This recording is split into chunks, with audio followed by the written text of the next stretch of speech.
Hello and welcome to Ace TCG. Today we are going to be looking at a yellow-blue deck list. So a lot of lists right now are going around of two color control being a yellow and a red list. Now this list is very similar, but we have taken all of the red cards out and we have threw in blue cards instead. The reason I've done this is because of cards such as Shikumon, which yellow have, which has the effect of this Digimon is also treated as a blue Digimon, which means that you can cast your options cards if you have the Shakumon out, which, you know, makes it a bit easier to cast those options cards. Also, blue has some really nice option cards that I just really fell in love with, and I like to experiment a lot with the cards that are actually in the game and just see what things are like. So the list is very similar to some of the red-yellow deck that I already have put on my list, so we will go through it rather quickly. But overall, I think it's a really fun list, and I don't think competitively they're too far apart. So we'll start with our eggs, our babies, repping the Team Pre Hit sleeves. If you guys remember, I am part of Team Pre Hit, so check them out definitely if you haven't already. So we're running 4 Cupomon on this list, the same as my red list. So the reason we aren't running that 5th egg is because we always want to be on this Cupomon, because it has the effect of inherited effect. When attacking, if you have 5 or more security cards, trigger draw 1. So being able to put a rookie on top of this card and usually get yourself a draw is really good and consistent. And getting yourself those draws can be really important because some of the options cards in the form of Eden's Javelin, which means that it matters upon how many cards you actually have in your hand. So this Cupomon is really consistent, can really help you get some of your pieces, and always, especially in a 2-color deck, it's a little bit harder to get the things that you specifically need. So being able to draw that one card can really help you get there at times. Next, we'll take a look at our rookies. So one thing I did want to mention as well is I have gross sleeves on this deck right now, as someone pointed out in my 2-color control deck. And they are dead right. I usually use Dragon Shields, but with lockdown being how it has been, I have had to stick with what I have around, and years of TCG playing has let me down the road and into a draw that had these. But it does the trick while I'm at home. So for our rookies, we are actually running 4 Patamon and 4 Salamon. So this Patamon is the promo Patamon that you got in the 0.0 promo pack. And the Salamon is a uncommon, which I believe we got in set 1.5. Yes, we did. So Patamon has the effect of, on play, if you have 1 or fewer security cards, trigger recovery +1. Not too bad. In a normal yellow deck, this wouldn't be ideal. You really wouldn't want to be that low ever. But in this deck, with how you want to be able to bounce back very heavily at times, and some of the other plays that you have to get this out with your megas, it's really nice, and we like 4 of it. Some lists are running 3. 3 is perfectly fine. I like the reason I'm running 4 is because I like to make sure that I'm getting that rookie on top of my Cupomon as soon as possible. I want it on there at turn 1 if possible. Now, Salamon really is the bread and butter of this deck. It can bring it all together and really helps the deck be consistent. It has the effect of, if you have 3 or fewer security cards, trigger recovery +1. So this is really good because it specifies 3 or fewer, because a lot of people think it's just if you have less than 3, but you can actually get this effect off on 3, which is really strong. Put you back up to 4 if necessary. Also, with this being able to do obviously 3 or lower, if you're on 2, you can bounce to 2, and then you can Magna, which is your mega, which we will get into later, but you're going to be able to get even more security from that, and it has some really nice plays. Really nice, and the best card for me in the game to put on top of a baby, because it just feels so good to ignore that 4 cost and still be able to get a non-deletion effect off from it. Really nice. So in this list, we're actually only running 4 champions. So we're running 4 Ankylamon. So in some of the 2-color control decks, they are running the like specific color that we're going into. So blue would be the choice here. So because I'm already running the cards such as Shikumon and the tamers as well, and you'll see even for like other options for it, I don't think that's really necessary. Plus, I like the option with Ankylamon to be able to play on top of my rookies if I need to, and then climb up into my ultimates if necessary. And overall, they do exactly the same thing apart from the different colors. So if you don't know what Ankylamon does, it's a security Digimon is what they have been termed. It has the security effect of, at the end of the battle, play this card without paying its memory cost. So if you don't know what that means, it means that when your opponent swings into your security and you check this, Yes, it's only 4k, so unless they're swinging with like a rookie, it's not going to like fight anything, but it means that you can play this out. And this is really important in this deck because it's another attack, and you want to be able to get as many attacks in as possible. One thing that I do struggle with this deck, and something that I always find disliking, is like I'll often get this out, and I always seem to find myself like my opponent playing a blocker immediately as soon as one of these comes out, and this being 4k can really be a hindrance in that scenario. Next, we will take a look at our ultimates. So we are running a card that has got a lot of hype around it right now, which is the Magna Angemon.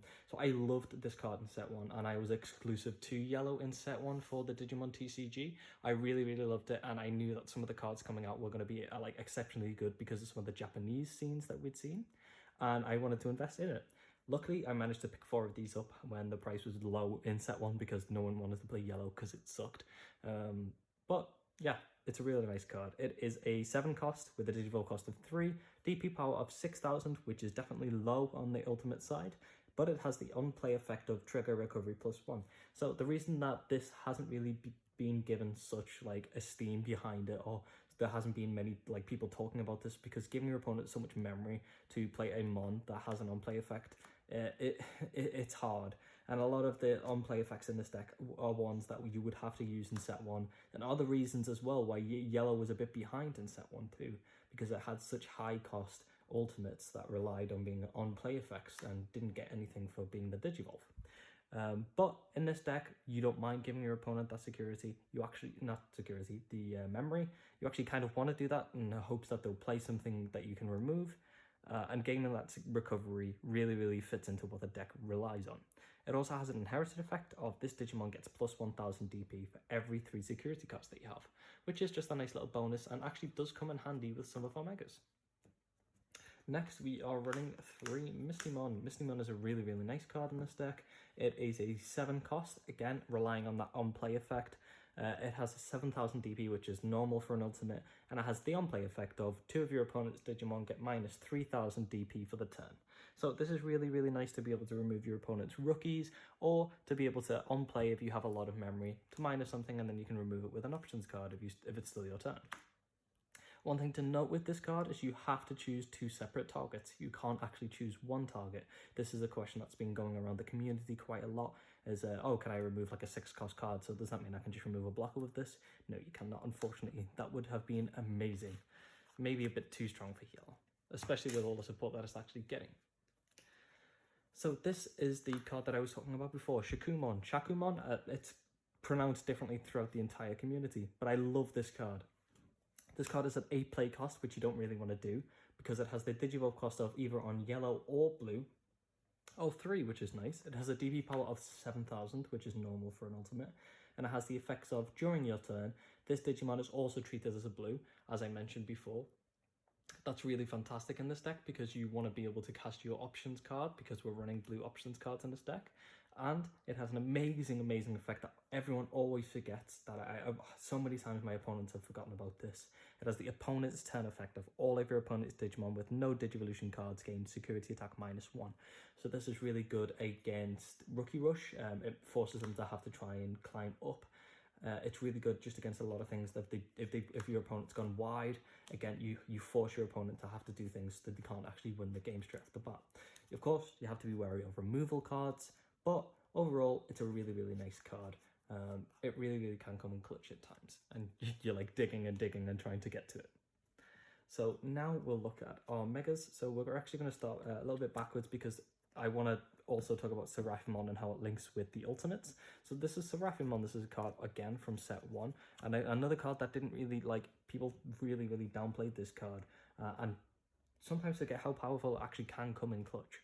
So it is a 12 play cost, which does suck. It has a digivolve cost of 3, which is quite normal for a mega, and it has a DP power of 10, which is definitely on the low side. Again, another reason why yellow struggled in set 1. But it has the when digivolving effect of trigger recovery +1, which is fantastic, because being able to play a Magna Angemon turn 1 and then go into a Seraphimon and just be so far ahead already in security is huge. But it also has the during your turn effect of while you have 3 or more security cards, this Digimon gains security attack +1. So this is really good because it doesn't rely on necessarily having anything. I've had to like hard play a Seraphimon before and still get the security +1 attack off is nice. But the reason that this fits in so well with the Magna Angemon is because when you've done this, or even just played this on top of this, you're going to be on 6 security, so you'll get 2 ticks of that inherited effect, and Seraphimon will actually swing for 12, meaning it won't die to 11k shines, example, or it can't swing it to 11k shines if you wanted to. Overall, really, really nice. That gaining that security is mainly what we like play this card for, but that extra punch really can come in useful. Next is the star of the show, a card that is getting a lot of hype in the community. This is Magnadramon. So Magnadramon is an 11 play cost, which does matter. It is a digital cost of 3, which I've sometimes done in this deck, and has a DP power of 10,000, which is okay. It has the on-play effect of if you have 3 or fewer security cards, trigger recovery +2. Really fantastic, and this is where it maximizes potential with the effect of Salamon. So swinging Salamon when you have 2, it being destroyed, you go to 3, play on Magnadramon, you're back up to 5 security. Your opponent cries a little, really cries a little. So yeah, it has some really nice plays, but also it has the effect of when attacking, you may play 1 yellow level 3 Digimon card from your hand without paying its memory. So say you did that play and you go up to 5 security, and your opponent has a big board and they go 4 attacks and 2 security. It wipes out some of their board, but they put you really low and they're in a happy place. You swing with Magnadramon, use its effect to summon your Patamon. You go from 1 security up to 2, and then you have even more options to then do even more. You've played a card, you've gained a recovery, and you haven't had to pay that 4 play cost for that Patamon. Really, really nice. And that's the main reason that we are running as well 4 of those Patamons, because being able to link with this Magnadramon is fantastic. Really love this card, really loved it. And I'm really going to love it in the next set when Lucimon comes out, which is a very big yellow rookie that you're going to see a lot of play. If you don't know what Lucimon does, definitely check that out. Lucimon, it's called. Lucemon. Yes, that's it. Onto our yellow options cards now. We are running 4 Eden's Javelin, 3 Seven Heavens, and 2 Glorious Bursts. So normal for the 2 color control, and I'll just do a quick blitz of what they do. So Eden's Javelin is a 6 cost options card with the effect of main, trigger, draw, and then it has the effect of then one of your opponent's Digimon gains -1000 DP for each card in your hand. Again, this links into why the baby is so important, being able to draw those cards and keeping on top of how many cards you actually have in your hand is important. And this is just really nice because you can actually draw from this. It also has the activate this card's main effect in the security, which is nice because it's really, really strong defensively. Next, again, as I mentioned, we're running 3 Seven Heavens. So 7 Heavens is a 7 cost options card, which fits with the name, I know. It is the simple main effect of one of your opponent's Digimon gets -10,000 DP. So this card is really the ultimate killer. And I say that because it's really good at destroying level 5s. Being able to remove your opponent's ultimates is really nice. And if your opponent plays Magnadramon, basically a lot of cards from set 1, if you're in the mirror match, it's really, really clutch. This card comes in clutch. It can kill Magnadramon, Volcanic Dramon, Seraphimon, quite a few decent options and get them quite down there. Really nice, as I said, and the main reason we use this is to remove ultimate, but it does the trick. It also has the activate this card's main effect, which is in the security, which again, like Eden's, is fantastic defensively. And to finish off our yellow options cards, we have 2 Glorious Bursts. So first off, this card has a big downside that it doesn't have a security effect, which really sucks in this deck, and you really do hate when this gets checked. But we need this card because it has the following effects. So it is a 9 cost options card, which is up there, but it has the effect of reduce this memory cost for each... reduce the memory cost of this card in your hand by 1 of each of your yellow tamers you have in play. I got confused by the wording then. So usually I can play this for 7 if I have 2 of my TKs out, but it has the main effect of one of your opponent's Digimon gets -12,000 DP for the turn. So if your opponent has a mega that you are really struggling to get rid of, you can just hard play a Glorious Burst for 9 worst case scenario, 8 or 7 best case, and just be able to like remove it and deal with it. This also deals with that black pesky blacker that has been going around some people have been running it because True Champion Steven put it in his list, so being able to use Glorious Burst and just say, okay, I won't delete it, but I will reduce the power, just means okie doke. Overall, really, really nice options. And on to the last of our yellow cards, actually. We're running 3 TK. So TK is a 4-cost tamer. It has the start of your turn effect of if you have 2 memory or less, set your memory to 3. It has the on-play effect of look at your security stack and then reveal 1 card in it and add it to your hand.